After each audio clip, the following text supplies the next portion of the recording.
3, which is all of Utah County, prize room, all of the Guard and Reserve units that are housed in that area. Regional care for the employers supported the Guard and Reserve of Utah. And I'm a retired command sergeant major, 38 years. Okay, so this is Mike. I guess Alan, you know him as. This is. Oh, that's Alan. Alan Michael. He goes by Mike. I thought he was going to be in uniform. He was. I guess that's a PT uniform. But then he would have to shave, and his daughter's wedding is Friday. Shave? He was like, I'm not.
Thank you.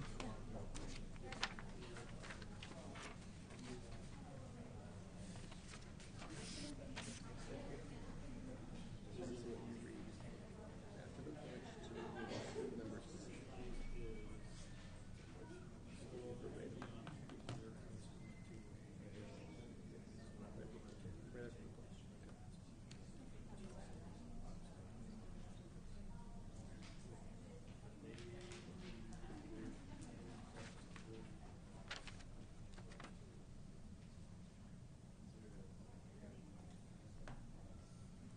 Okay, welcome everybody to council meeting on September 19th, 2023 here in Spanish Fork City in the council chambers. Thanks everybody for joining us in person and online all over the world. We'll get right to it with our agenda. We always start with a motivational thought or prayer and then the pledge.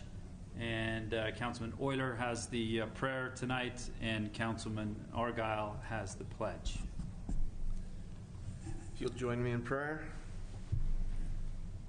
Our Father in heaven, we give thee thanks this evening for the opportunity that we have to meet as residents of Spanish Fork. We're so grateful for the city that we live in, grateful for the beauty that surrounds us, grateful for those that serve in our community.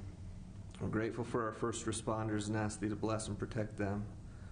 We're grateful for the country that we live in, the freedoms that we enjoy, and ask thee to please bless and protect our military. We're grateful for them, grateful for their families, and bless them for their efforts. We're grateful for all that we have. Help us to recognize the good in our lives and help us to look for opportunities that we can lift and serve and help those around us. And we say these things in the name of Jesus Christ. Amen. Amen. Would the audience please rise and repeat the pledge? I pledge allegiance To the flag of the United States of America and to the republic for which it stands, one nation under God, indivisible, with liberty and justice for all. Thank you, everyone. That takes us to item C on our agenda, a recognition of an award. I'm just going to read this off so we can bring that person up here. This is representing the Secretary of Defense, Lloyd Austin, Region Chair of the Employer Support of Guard and Reserve of Utah, retired Command Sergeant Major Sid Carden. Sid Carden is here to present a Patriot Award. I am. Thank Mr. you, Sid. Mayor, pleasure to be here. We have an interesting sequence of what we're going to do tonight. First of all, I'm going to ask you, as the mayor of Spanish Fork City, to sign a statement of support for the Guard and Reserve. And I know you support the Guard and Reserve and the veterans. I remember a little over a year ago you came and spoke to us, and you have family members who have served as well, and we appreciate their service. We recognize the Guard and Reserve are essential to the strength of our nation and the well-being of our communities. In the highest American tradition, the patriotic men and women of the Guard and Reserve serve voluntarily in an honorable and vital profession. They train to respond to their community and their country in time of need. They deserve the support of every segment of our society. If these volunteer forces are to continue to serve our nation, increased public understanding is required of the essential role of the Guard and Reserve in providing and preserving our national security. Therefore, we join other employers in pledging that we fully recognize, honor, and comply with the Uniformed Services Employment and Reemployment Rights Act. We will provide our managers and supervisors with the tools they need to effectively manage those employees who serve in the Guard and Reserve. We appreciate the values, leadership, and unique skills service members bring to the workforce, and will encourage opportunities to employ Guardsmen, reservists, transitioning service members, and veterans. We will continually recognize and support our country's service members and their families in peace, in crisis, and in war.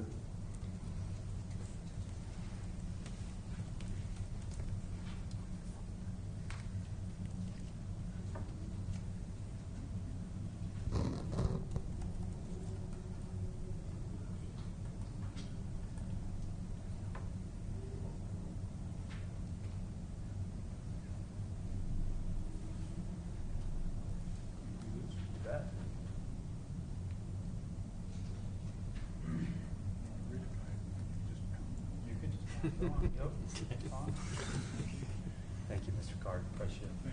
Thank you. And now, if I could have Kim Hall and Pamela Bradley please come forward to receive special recognition.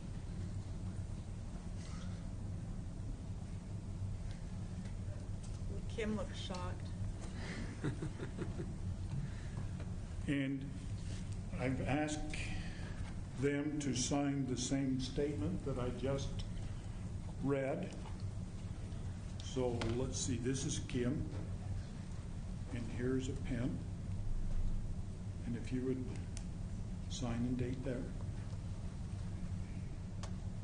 And you are the human resources person Yes, for I it. am. That's good. 19.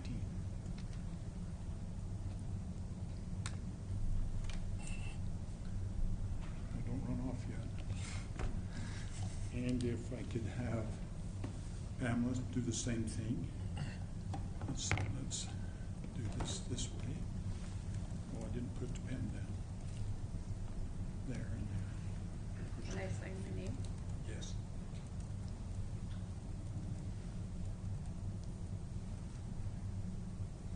Now, I have by good source that both of these young ladies support the Guard and Reserve and their spouses.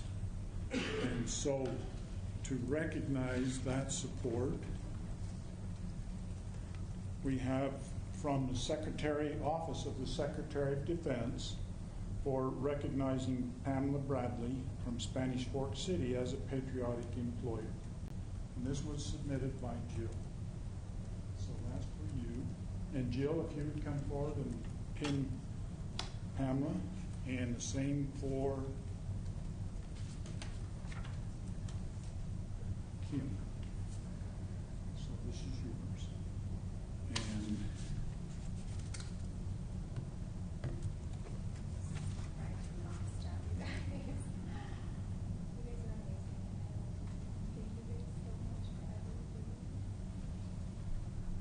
as soon as you get through, you get to talk.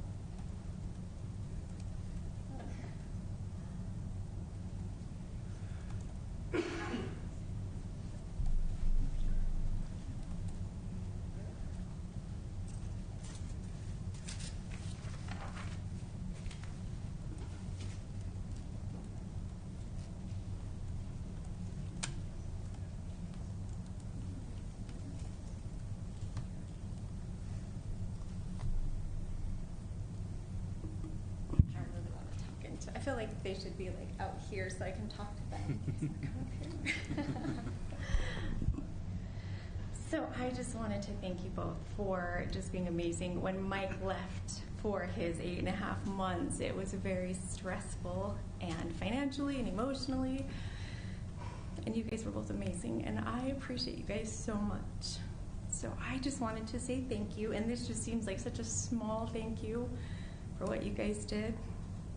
But thank you very much for being amazing. That's all.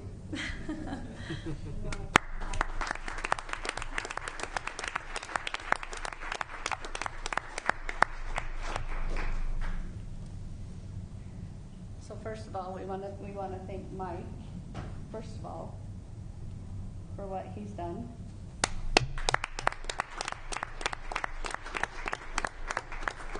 And then Jill for holding down the home front, which we know is a really tough job as well. And she did some really hard things, and she stuck to it, and really proud of her also.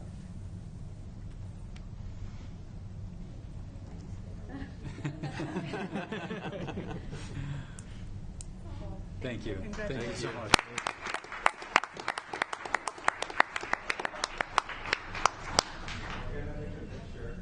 Picture time. Yeah, maybe get Mike up here too.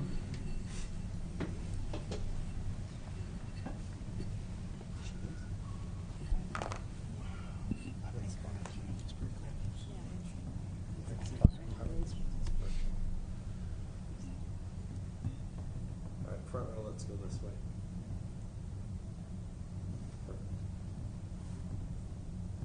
One, two, three. Thank you. Thank you. Thank you, guys. Appreciate it. Thank you. Thank you. Appreciate it. Garden. Thank you. Thank you.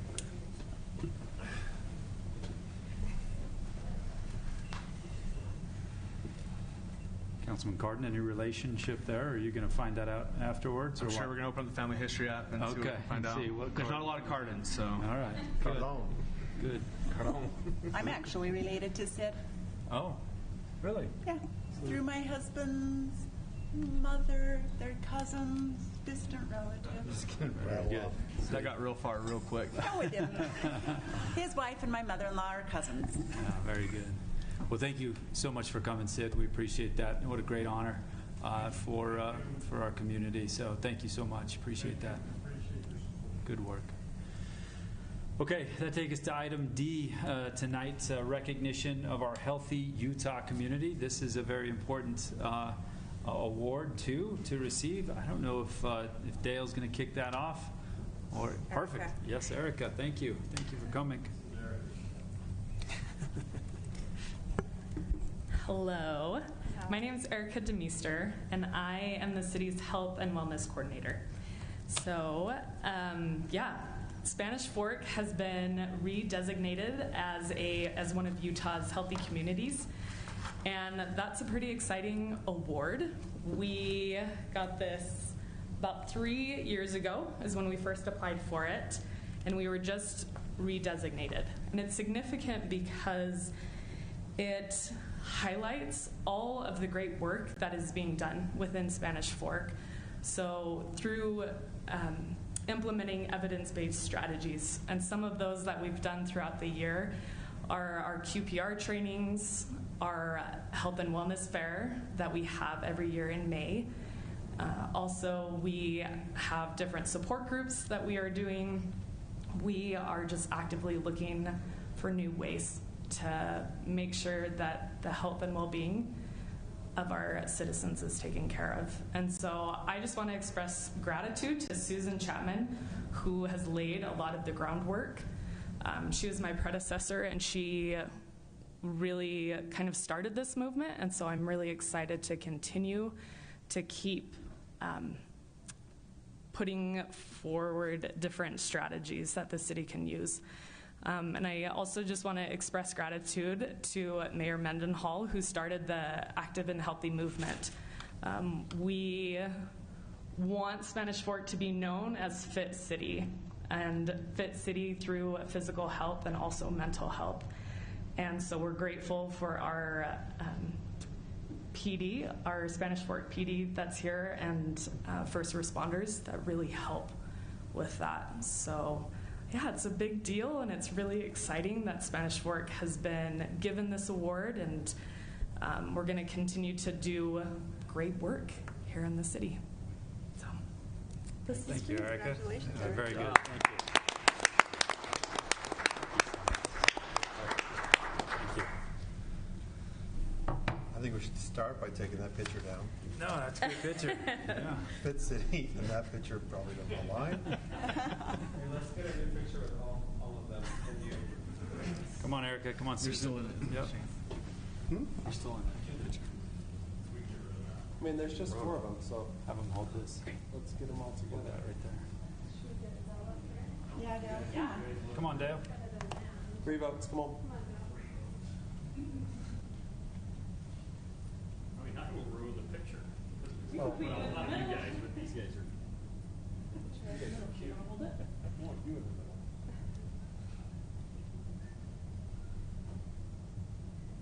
One, two, three. Perfect. Thank you. Thank you. Thank you. Good work. Thank you. Yep.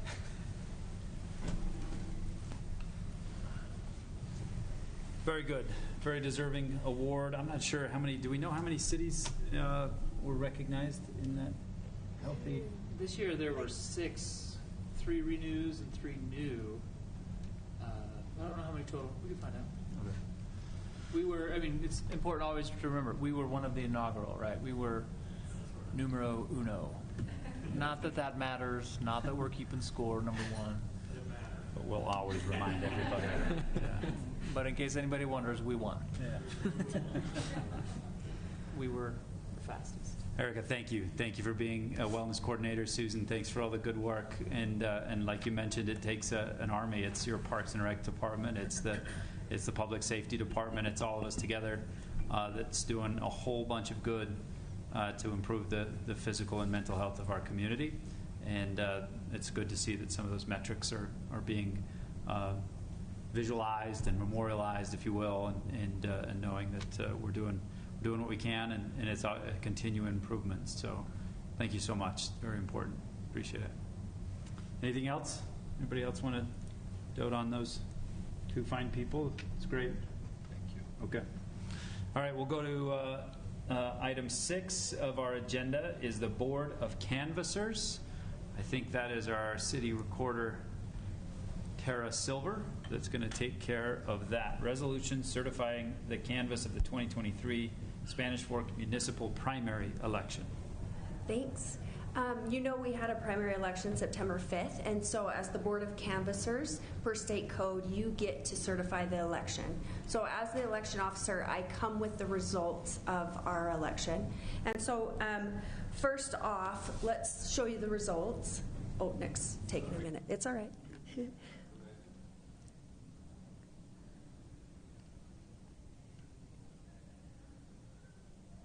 And you can find these on the Utah County site at Utah County Elections. And we'll go there in just a minute and show you all the fun stuff that you can, all the fun information you can see.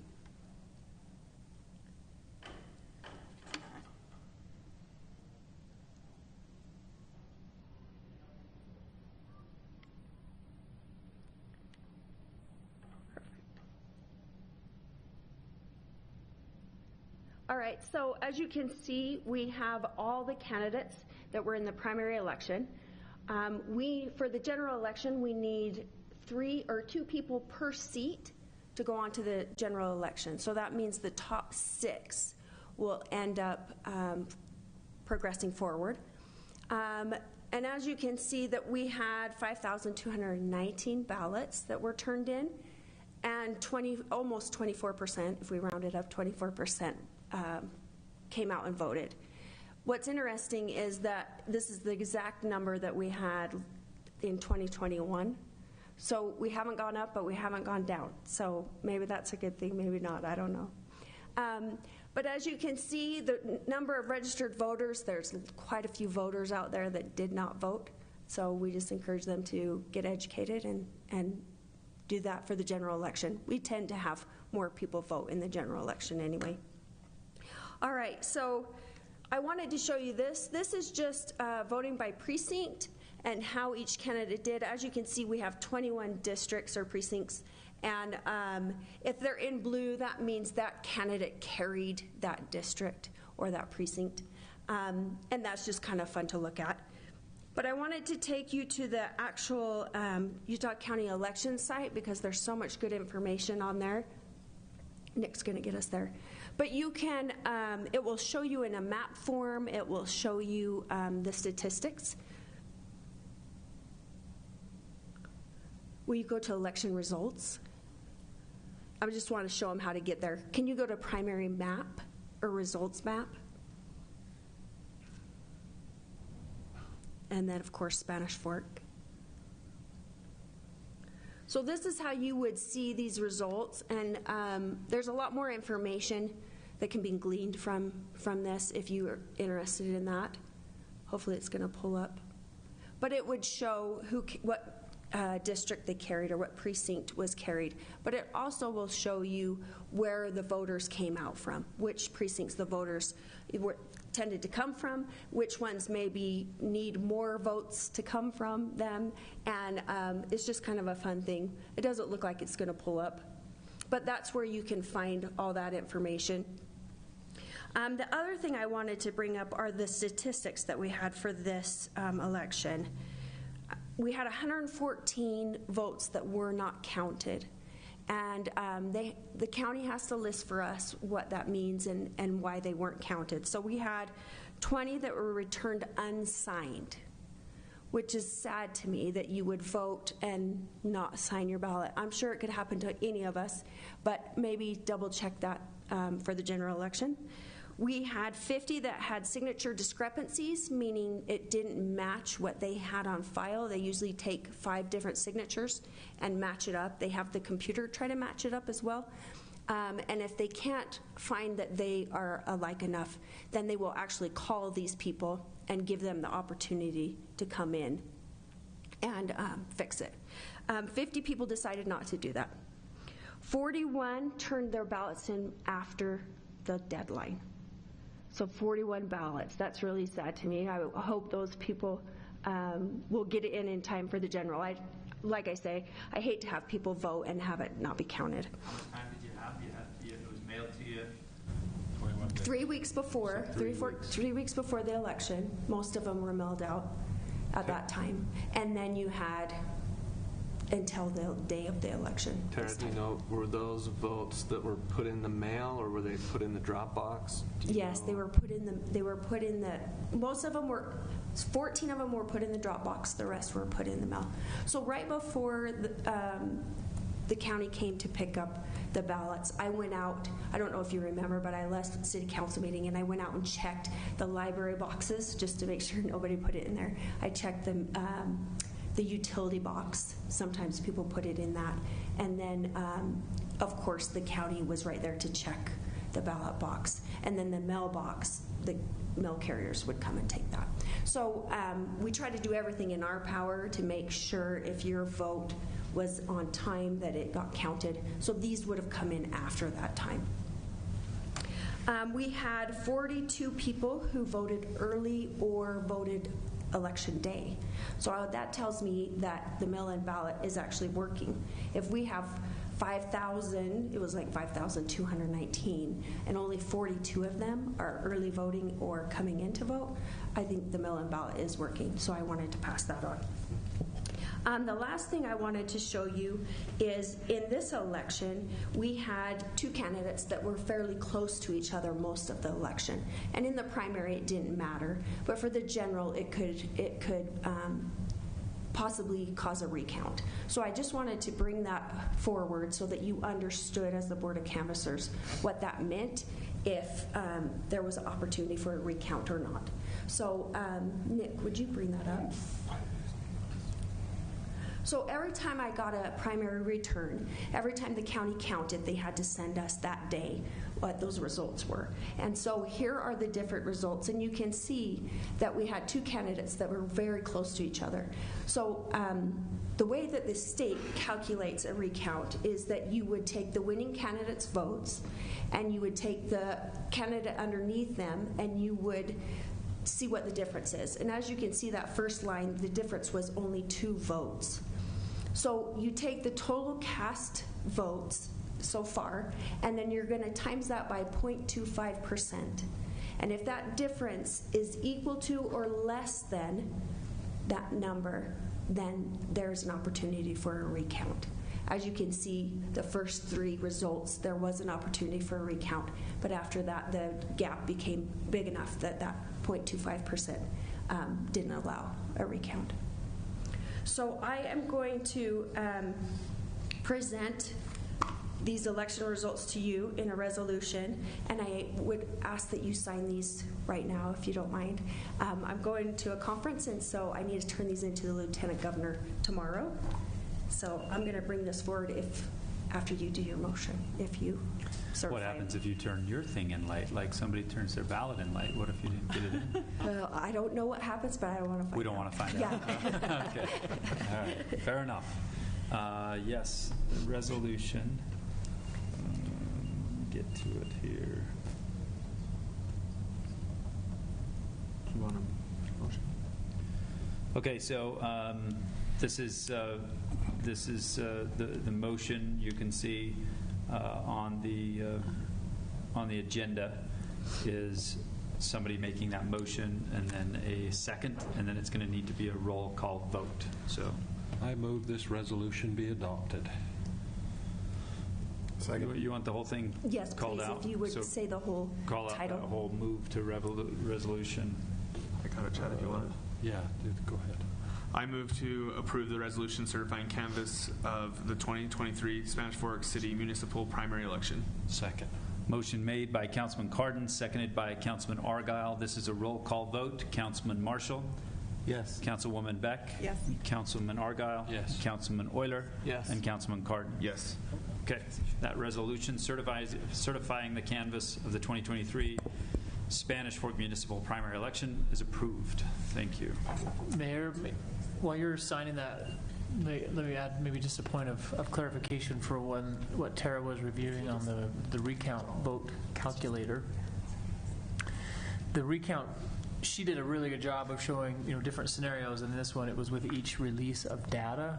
But at the end of the day, the only moment that matters for the recount, right, is that last vote count.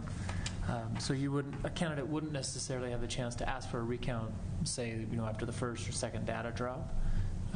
But what she did here was great to just show how that number changes with each vote count, and you can see it getting higher with more ballots that are cast. You wait till the ending vote count if you want it. Yes, for sure. And one thing I wanted to say, putting yourself out there and being vulnerable and really putting you out for criticism is a huge deal. And I just want to thank all the candidates. It was a hard race, and I know that a lot of people put their heart and soul in it. And as I talked with individuals and they really do care about our community and really do want to make a difference. So I just encourage those who didn't move on to the general definitely to still help out in the community. They already do, but also stay involved because we still need you even if you're not moving on to the general election. And then congratulations to those who did move on, and we'll see you at the general. Perfect. Thanks for your work on that, Tara. I second that, Tara, and thank you for your good work on taking care of a process that is obviously a legal process, public process, but like you said, people stepping out there and putting their name forward is a commendable thing. And so I couldn't agree more to thank all the candidates for them and their information and getting it out there to the voters.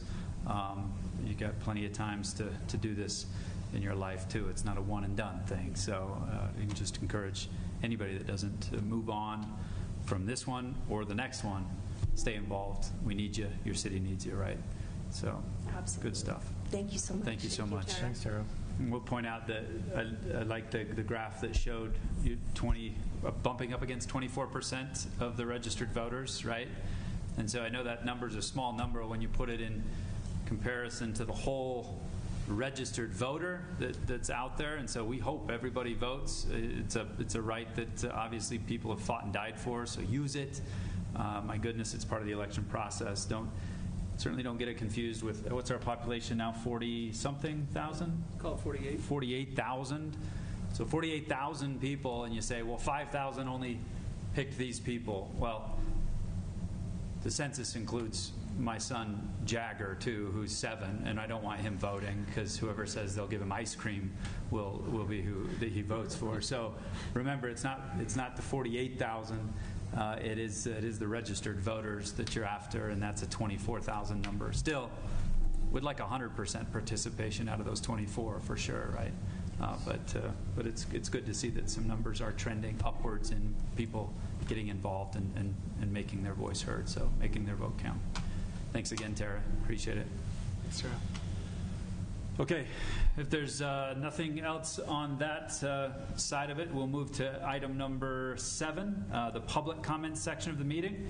This is where anybody can come up from the public and address the mayor and council for items that aren't on the agenda if you'd like, or address us about anything.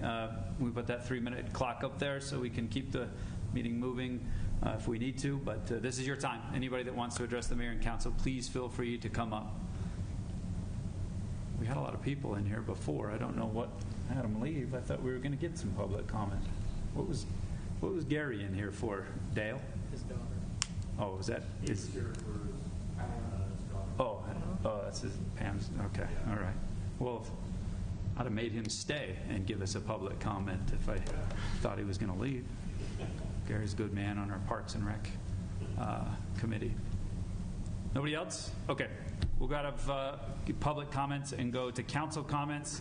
We'll start on this side and work this way, Shane. I know you wanted to go first. I could see you in your chair wanting to go take first. Up all of Jesse's comments. We'll go council comments and go that way. Yeah, he wanted a shot. Can you put his up and I'll just walk through them? No, let's don't do that. So last Monday, Jesse and I got a chance to attend an emergency management training. Great information, learned a lot. Learned that we don't have a role in the field, so if some emergency happens, don't run to it, council members. That's not our role.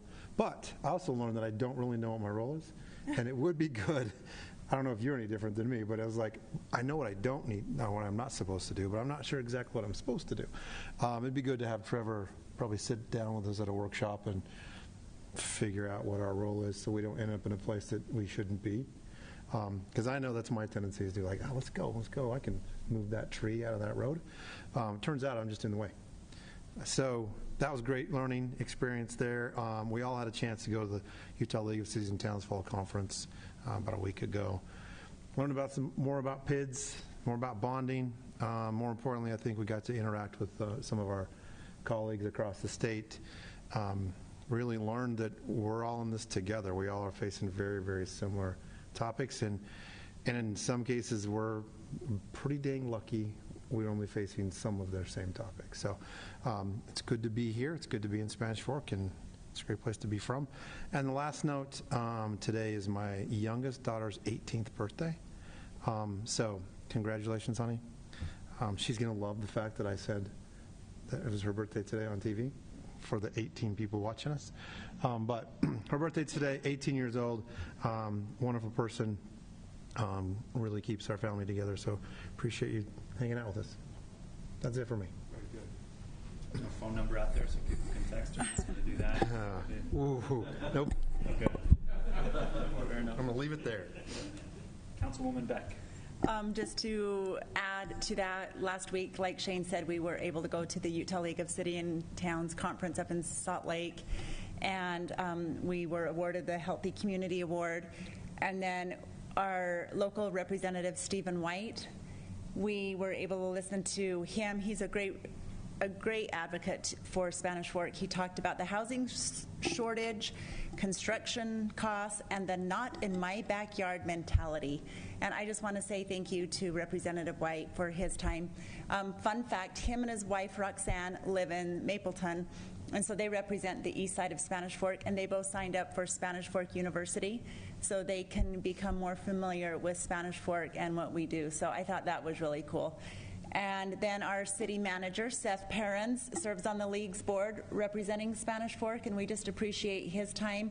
He's representing Spanish Fork, but all of the city managers throughout our state, and people really admire and respect him, and he's able to keep us in the loop. So thank you, Seth, for being our city manager and spending so much additional time up there. And we were also able to hear from our governor.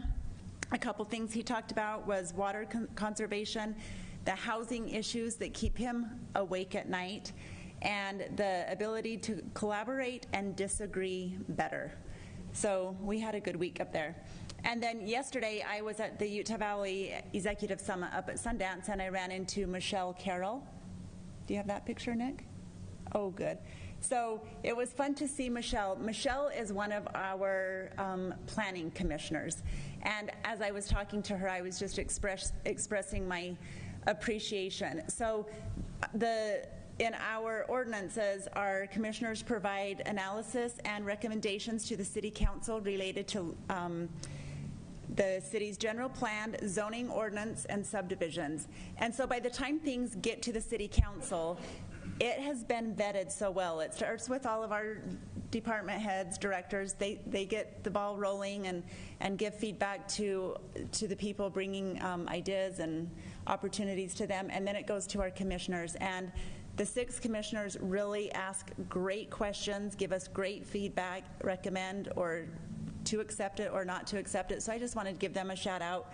There's Todd Mitchell, Michelle Carroll, John Mendenhall, Joseph Ernst, Shauna Warnick, and Mike Clayson. And if they're listening, I highly doubt they are.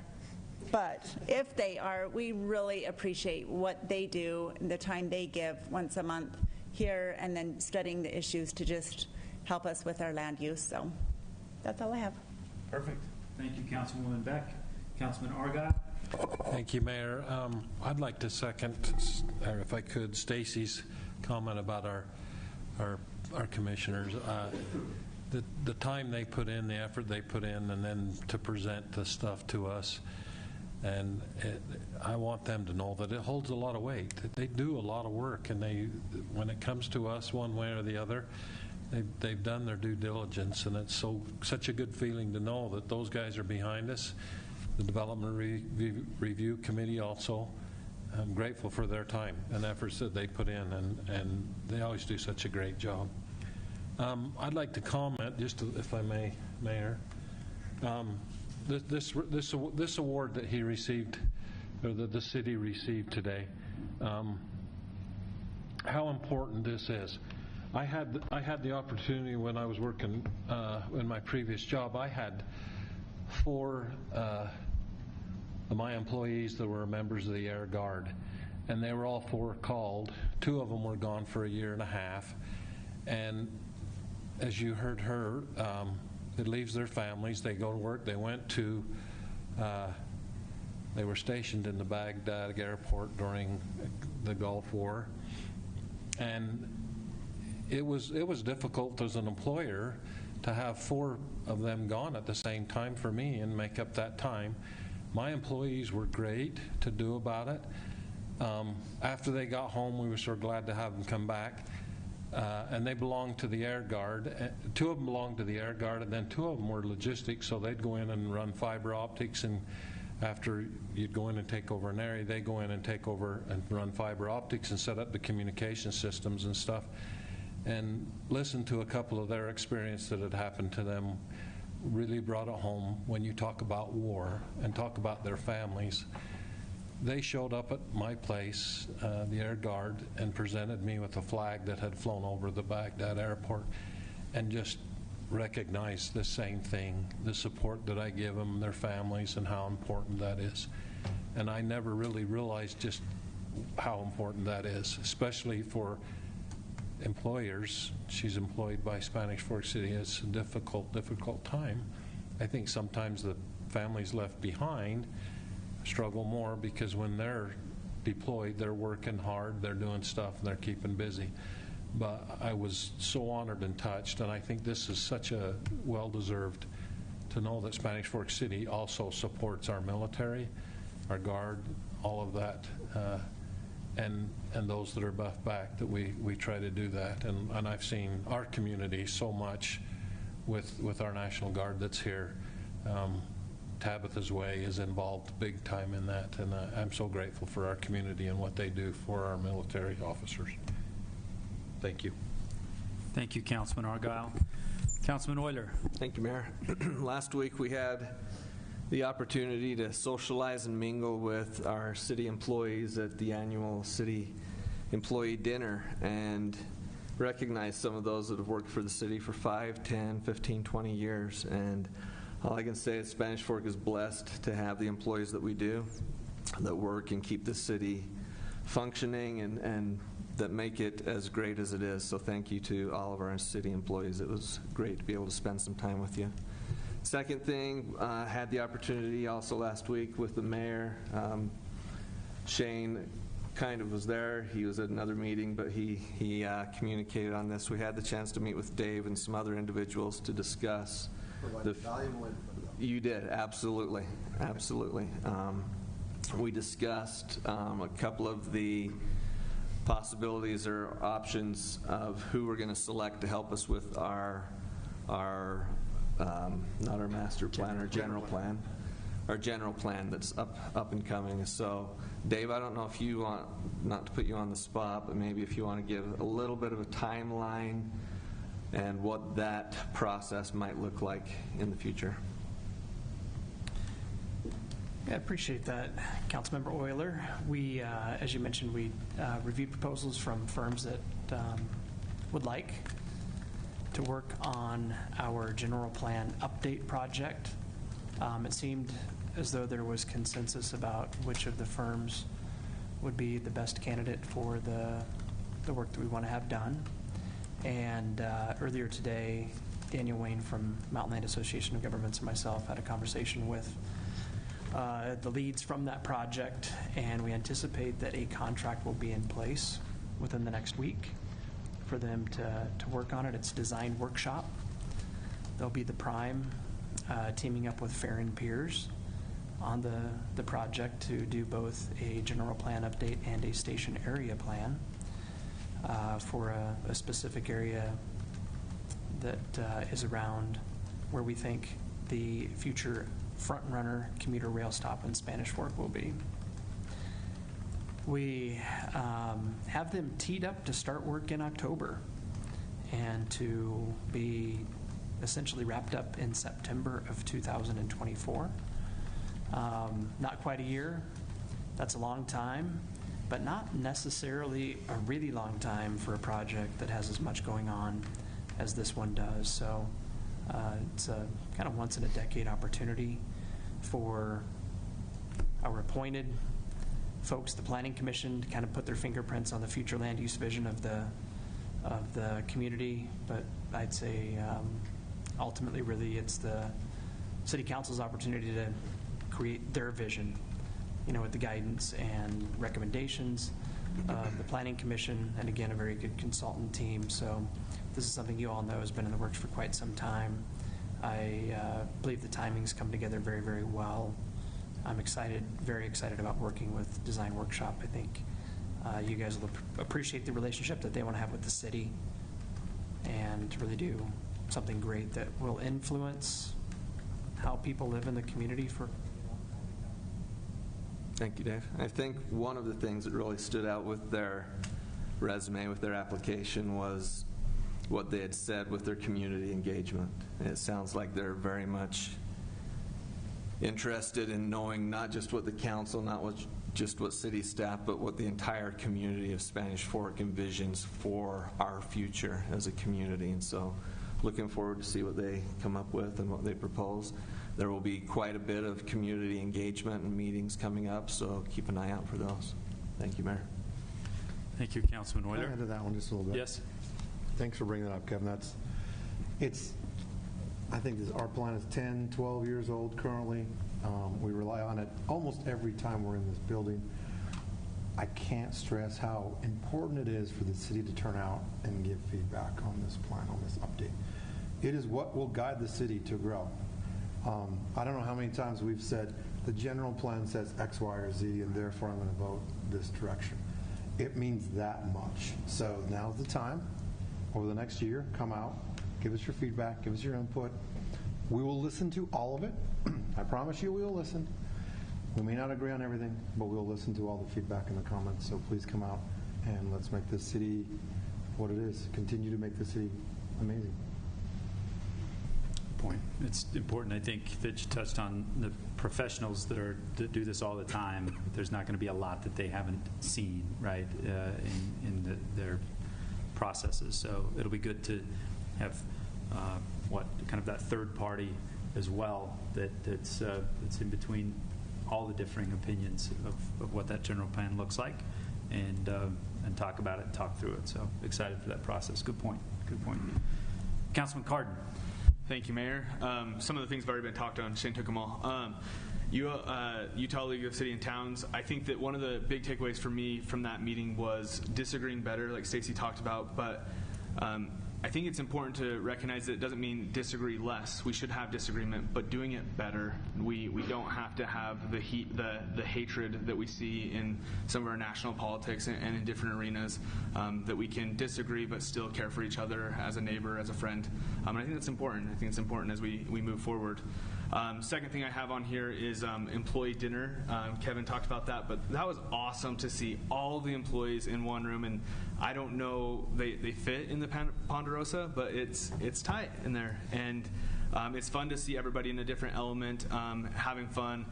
Tyler, Shelly, Nick, and Seth made it a really fun event, and just made it so that they feel valued, because the city employees are what make the city great, along with our citizens. But the employees we talk about all the time, they're there thick and thin, the middle of the night when a snowstorm hits or there's a fire, they're there, and so they deserve all those accolades and all that praise. So thank you to them. Shane talked about the emergency meeting that we were able to go to. I think it was awesome that it happened on September 11th. Just because of the recognition of that day. And it's one thing that was brought up during that meeting, and kind of going with what Chad was talking about, is those entering boot camp today weren't alive when September 11th happened. And it was kind of a weird realization for me, because I was in high school when September 11th happened. But now kids weren't alive, and so it's important that we help them to recognize the sacrifice of those that are going to fight for our freedoms, but also those that put themselves in danger's way every day and ran towards those buildings as they came tumbling down, not away from them. So that was a great event, and thanks to Linden City for putting that on. The next thing that I have, Nick, I have some pictures I think that I sent to you for the Harvest Moon Hurrah. What an amazing event that the Arts Council puts on. There's just, you can cycle through some of these photos, just Miss Spanish Fork there painting a mural. It was kind of an interesting little idea there. Also some singing groups, some different groups, activities going on. But one of the things that we don't see in these pictures, because there wasn't a lot of pictures taken during this point, is the waterfall of rain that came about midway through the activities. But while it was dry, there was a lot of people there. And it's something that we do every year. It's a great event. Thank you to the Arts Council that made it happen. SFCN was there with their umbrellas, making sure cameras didn't get destroyed, making sure that the show went on, so you can still see that online. But thank you to everybody that made the Harvest Moon Hurrah happen. And with that, one of the groups that helped that was the Chamber. So Kathleen, I'll turn it to you for a second.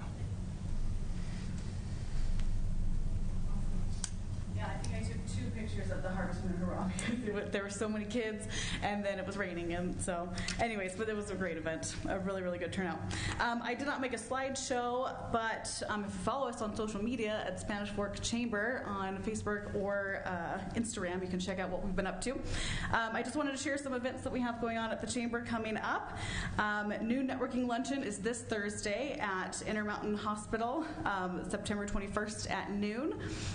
We have a business funding luncheon that Zions Bank is sponsoring, and that's going to be October 5th at noon at the Hampton Inn, teaching business owners how to get more money for their business. We have Business of the Month for September is PostNet, so we're super excited for that. That poor guy has had his parking lot under construction for I think most of the time he's been open, so it's been a real struggle for him. Target finally opened their parking lot, and then his owner, or the parking lot owner, decided he wanted to redo theirs to match. So he's just had quite a battle.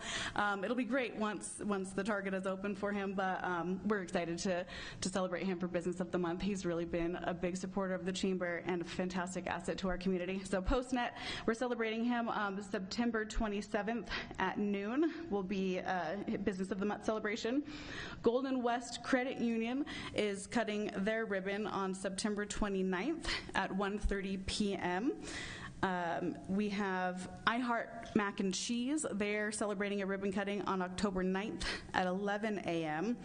Target is cutting their ribbon on October 17th at 5 p.m. I was finally able to actually talk to the business. I walked into the construction site the other day, and it was cool. They had it almost, they had greeting cards set up and everything. It's really quite coming together. So that was great to meet their team, and we're excited to collaborate with them on some of our projects we've got coming up. Business Summit is October 26th at the Oaks.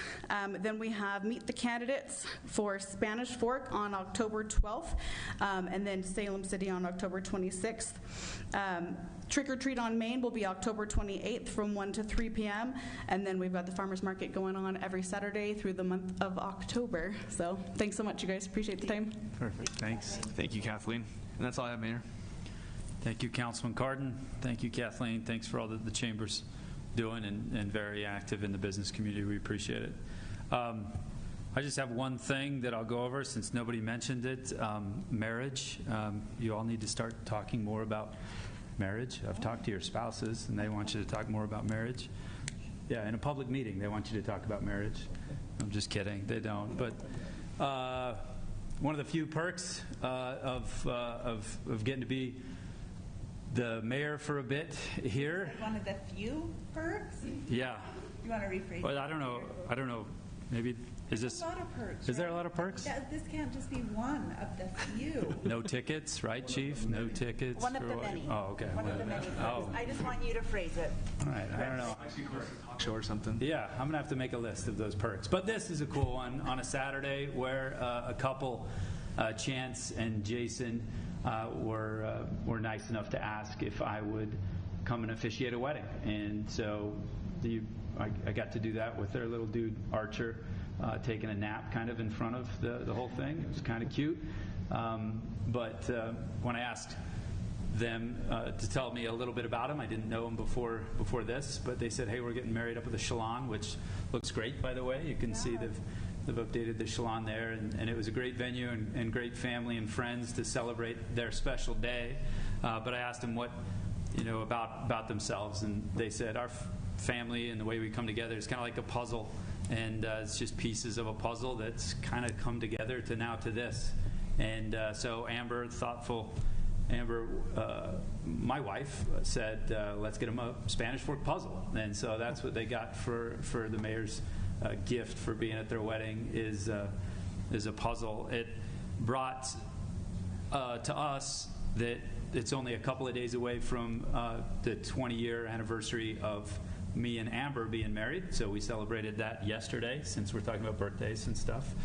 Happy anniversary yesterday, honey, here on TV. Yeah, Brian's giving a round of applause there because he can't believe I made it 20 years. Somebody could be married to me for 20 years, but Amber can.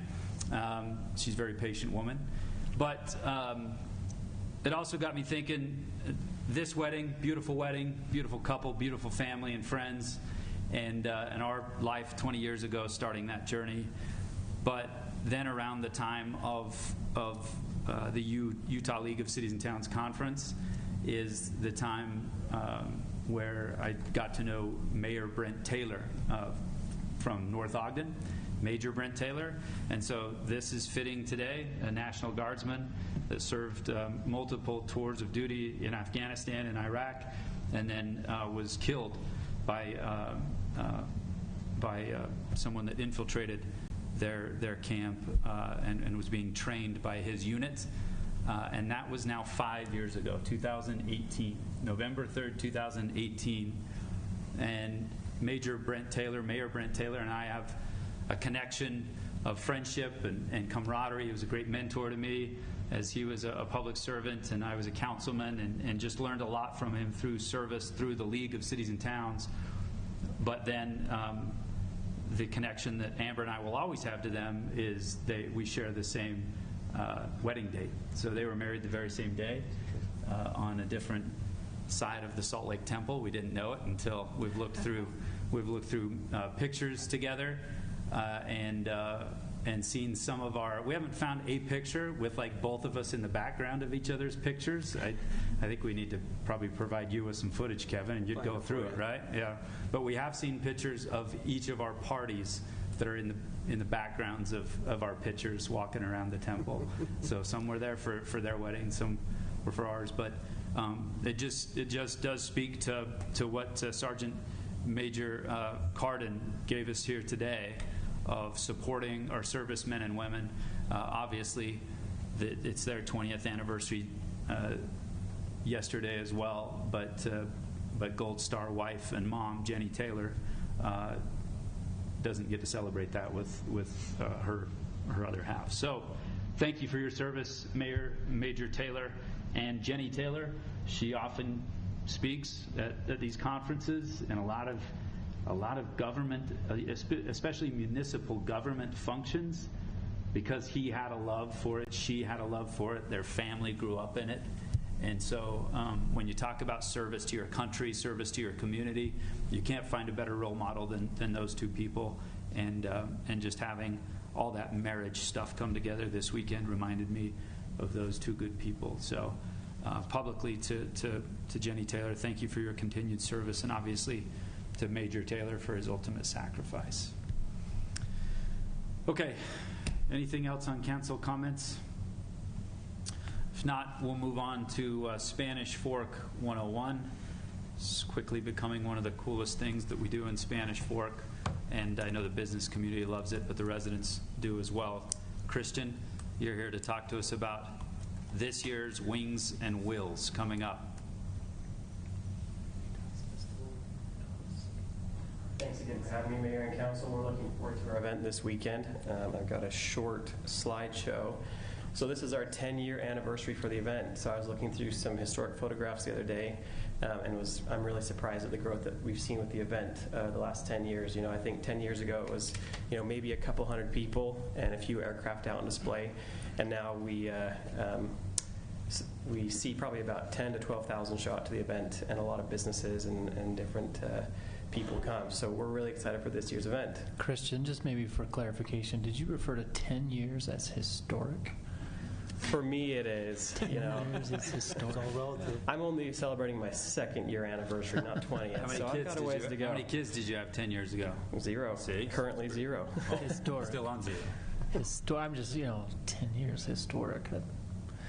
Get over it. I'm over it. I'll get over it. I'm over it. You got a great streak going, Christian. Anyways, hopefully I'm up here in another 10 years and we can reconvene then. We worked with the graphic designer on doing a special logo for our event this year, so you'll see that on the right there. We'll have some fun merch for sale at the event, so we're excited about that. And again, this year is a 2-day event because of all the ongoing construction and growth we're seeing at the airport. We don't anticipate that trend to continue in the next couple of years, so back to a single-day event next year and following. And again, we'll have a warbird focus this year with these 2 amazing World War II historic bombers that'll be in for the event. This B-17 right here is already at the airport. They've been here about a week, and we've been really excited to have them at the field. And then this upper left-hand corner photograph is called a privateer. This is the only remaining flyable privateer in the world, so we're really excited to have them in for the show as well. And again, our 3 asks for the event are, again, mark your calendars and attend the event, so September 22nd and 23rd. A detailed list of what's going on at the event can be found on our website. And then volunteer. We have a lot of volunteer opportunities that are filling up quickly, but there's always space for volunteering at the event. And then number 3, promote and sponsor our event. So great event. We love getting the community out and showing kids and adults what career opportunities there are in aviation and getting them excited about that. So yeah, any questions from the council? Thank you, Christian. We appreciate your time down there. Of course. How do you buy your tickets? Tickets can be found on SF City Tix. They'll be also for sale at the gate. Perfect. And I wanted to go down Friday night maybe to beat some of the crowds. Is it going to be the same things offered Friday night as Saturday? We'll have most of our static display aircraft up in a lot of our booths. We won't have any of the air show going on, so no aerobatic events, but it'll be a lot of the same things going on. We'll have car racing, our static display, a lot of vendor booths and food trucks and helicopter rides. And helicopter rides, is that just first come, first serve? Yep, it's sign up only at the event. Okay. Well, good luck. Thank you. Heads up to the public, if you hear a loud bang, explosion, there's usually one of those down there. And then there's a lot of smoke coming out planes, but it's on purpose as they're drawing thumbs up and doing different tricks, right? Yep. So don't call 911 if you hear boom, and if you hear, at least down there, if you hear boom at your house, maybe call 911. But if it sounds like it comes from the airport, it's being intentional this weekend, right? Yep. Okay. Cool. Anything else for Christian? Thanks for putting on a historic event. We appreciate it, Christian. It's historic, Christian. You're all right. Thanks. We'll see you all on Saturday. Okay, takes us to item number 10 on the agenda, A, B, C, and D, consent items. Any question about those consent items? If there's no question or discussion, I would entertain a motion to approve the consent items. Motion to approve consent items A, B, C, and D. Motion made by Councilman Argyle. Second. Seconded by Councilman Marshall. All in roll call vote. Councilman Cardin? Yes. Councilman Euler? Yes. Councilman Argyle? Yes. Councilwoman Beck? Yes. And Councilman Marshall? Yes. Consent items are approved. Takes us to item 11A of new business. Resolution ratifying Lens Lock contract for police cameras. The council members and mayor get one of the cameras too, just to put on our ties or something if we need. Mayor and Council, you approved this agreement a couple of weeks ago. The agreement would like it to be approved by a resolution. So this is just a resolution to ratify the previous action for police cameras, both body-worn and in the car, and then there's also the cloud-based storage and video redaction components of the contract as well. So, any questions about what we're doing tonight? No change from the contract, just No change to ratifying the said contract. contract. They had a resolution in one of the exhibits, and I took that and put it into Utah's standard format. So, Perfect. Any questions about this? If not, I'll go ahead and move to approve the resolution ratifying landlocked contract. Second. Motion made by Councilwoman Beck, seconded by Councilman Cardon. Roll call vote. Councilman Argyle? Yes. Councilman Euler? Yes. Councilman Cardon? Yes. Councilman Marshall? Yes. And Councilwoman Beck? Yes. Item 11A is approved. Takes us to 11B, ordinance amending the annual meeting schedule and municipal code for new meetings, times, and places. Mr. Vaughn Pakel. Mayor and Council, we have in our city code a section that requires an annual meeting schedule of the city council, and it refers to 40 South Main, and it also refers to a start time of 6 o'clock with a work session at 5. And so both of those things have changed, the location of our meetings and the time starting of the meetings. So this ordinance will amend the code, and then there is also the annual meeting schedule that you adopt each year where you set the specific dates of each regular meeting. That also had a reference to the start time and location of the meetings as well. So it amends both the code and the annual meeting schedule. Then there's one item we need your feedback on is the meeting for December. Because of the late election, the Board of Canvassers needs to meet within 2 weeks of the election, so that would be December 5th. You could have a special meeting that night to do the canvass of the election, or you could combine that night with a regular business meeting, or you could have both meetings. You could have a meeting on what would that be? The 12th, regular meeting, and a special meeting on the 5th. So that's kind of up to you. And that's highlighted there in section 2 of the ordinance. So you need to have one on the 5th because it's got to be 2 weeks from the 21st. Right. It could be a special meeting. We could say the regular meeting is on the 12th, and you could hold a special meeting on the 5th. But we only usually do one meeting in December. Yeah, and you and I will be in Las Vegas that day, so we'll be out of town no matter what. Tara was also mentioning to me that with the election happening on the 21st-ish of November and with some holidays, they're going to be pushing it to get the election results back. So having this special canvass election on that Tuesday could be a little bit rushed. I was probably prepared to suggest that we just hold one meeting on the 5th and not have a meeting on the 12th, like we had programmed because of the special election change. But I think my recommendation to you would be keep that meeting on the 12th as planned, and then let's look at having a special meeting when we know the county can have the results done, which may be as we get closer through the election. They might say, okay, we'll know we'll have the results by Wednesday the 6th or something like that, and then we can just publish and host that canvass. How do they do that? Let me just ask, how do they do that if we're required to have the canvass 2 weeks, no more than 2 weeks after the election? I mean, we still got the final results today for today's canvass. I don't know. It's a question we need to ask Tara, because she said that some cities have council meetings on Tuesdays and some on Wednesdays, and so the cities that were having it on Wednesdays were fine to have it on Wednesday. But that's a great question, Vaughn. I don't know. I don't have an answer for that. I'm sorry. One worth following up on.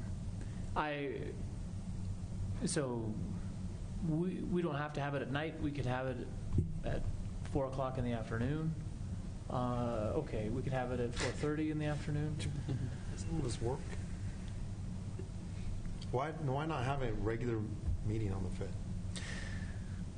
The council historically has just wanted to have one council meeting we're here in December. Anyway. We're coming.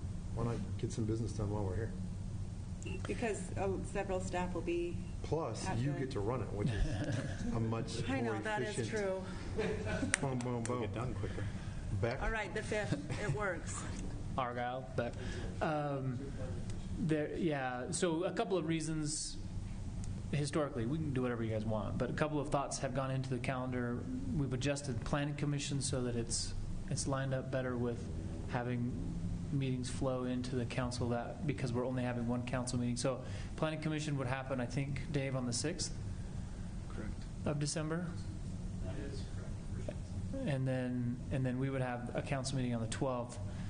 Typically, we would have a council meeting right on the 5th. They would have a planning commission on the 6th, and we could move items forward, on a regularly scheduled 19th. But so that's one reason. The second reason is the mayor and the city manager are out of town. Maybe that's a good thing. So I neglected to include the December date for the Planning Commission. So if you do approve the change tonight, if you'd specify that December 6th Planning Commission meeting. So but we can do it however you want. So a shorter meeting on the 5th, just a quick take meeting. care of the vote, possibly, if it's ready by then. Well, I mean, to Vaughn's point, it has to be ready plus or minus a day anyway. I think you should plan that it's ready on that Tuesday. Yes, I was just following some thoughts that Tara had shared about cities that had council meetings on Wednesday. And the 5th falls within the 2 weeks, so we would be fine there. And then we just have another regular meeting on the 12th. I don't have any concerns with that. I think that's what we should do as well. Done and done. Okay, it's not done until you put it in a motion and we vote on it. But that sounds like good discussion. Look at that meeting, schedule there, especially on page. What page is that? 1, 2, 3. Page 3 that has the dates there. I feel like Mayor Leifson maybe added the part on page 2 that says the dates. Meeting shall begin promptly at 6 p.m. I think it's a Mayor Leifson ad of the promptly word. Roundabout. Yeah. But we'll live by promptly a little bit better. So That's my fault. The only dates not actually in it right now because they were up in the air are the December ones, right, Vaughn? So we just need to clarify those in the motion. But add on the Planning Commission one of the 6th. Exactly. Of December 5th and 12th for council, and then the 6th for the Planning Commission. Okay. I move to approve the ordinance amending annual meeting schedule and municipal code for new meeting times and places, with the December dates for City Council being December 5th and December 12th, and the Planning Commission meeting to be held December 6th. Second. Motion made by Councilman Euler, seconded by Councilman Argyle. Any discussion on this motion? If not, a roll call vote. Councilwoman Beck? Yes. Councilman Marshall? Yes. Councilman Cardin? Yes. Councilman Euler? Yes. And Councilman Argyle? Yes. So just a clarification with Vaughn, the meeting that we do as the canvas, we'll just notice that as a special meeting, because it's not a regularly scheduled. Or did we add the? They just designated it as a regular. Okay, all right, never mind. Sorry, I didn't pay attention to the motion. But that's the only item on it, right? It will be. Well, it could be. Yeah, you could just run you a could do regular anything else you meeting, want. and Yeah. it could be. Okay. Yeah. If there was something timely that you wanted to have done, we could certainly have. Okay. Okay, takes us to item 11C, the 2 pesos settlement agreement. Mr. Vaughn Piquel. Mayor and Council, we've been talking about this for a little bit, but we've reached an agreement with the property owner of the property that's just east of Main Street as Volunteer Drive tees into Main Street. They've agreed to convey the land for the Volunteer Drive for the full width from curb to curb to the city. And the developer that is building it is committed to build those improvements and not seek any further reimbursement from 2 pesos. So that's the just compensation that the owner would receive. There's another agreement as part of the settlement that there's other parties, other developers that are involved that would benefit from this road and have agreed to pay for the costs of the road. River Run Development and White Hen, they agree to compensate the developer that's building the road to a partial degree for the cost of those improvements. And so those are the 2 agreements that constitute the full settlement of this acquisition. There is no need to go to eminent domain litigation for this. This will be all resolved here. With the signing of the agreements, and they've been signed by all parties except for the city so far, the deed would be in 5 days or less, as provided by the agreement. Thank you, Vaughn. Any questions for Vaughn on this agreement? Okay. If not, I would entertain a motion for item 11B. Excuse me, item 11C, the 2 peso settlement agreement. I move to approve the 2 peso settlement agreement. Second. Motion made by Councilman Marshall, seconded by Councilwoman Beck. Roll call vote. Councilman Argyle. Yes. Councilman Euler. Yes. Councilman Cardon. Yes. Councilman Marshall. Yes. Councilwoman Beck. Yes. Perfect. Takes us to item 12A. I've been informed that this item's not ready yet for our council meeting tonight for discussion. So I'd entertain a motion to table item 12A so we can get a little bit more details and clarification on it before it comes to council. Motion to table 12, discussion 12A, future improvements to the Millrace Canal. Second. Motion made by Councilman Argyle, seconded by Councilman Cardon. A roll call vote here. Councilwoman Beck. Yes. Councilman Argyle. Yes. Councilman Euler. Yes. Councilman Cardon. Yes. Councilman Marshall. Yes. Item 12A is tabled. Takes us to item 13, adjourn to closed session if no other business needs to come in front of the council. I move to go into closed session for land transaction and strategy sessions to discuss pending or reasonable imminent litigation. Second. Motion made by Councilman Cardon, seconded by Councilman Argyle to go into closed session. Roll call vote. Councilman Euler. Yes. Councilman Argyle. Yes. Councilwoman Beck. Yes. Councilman Marshall. Yes. Councilman Cardon. Yes. We're adjourned to closed session. Thank you, everybody, for coming. Appreciate it. Throw ball. That's pretty fun. Who sends me this?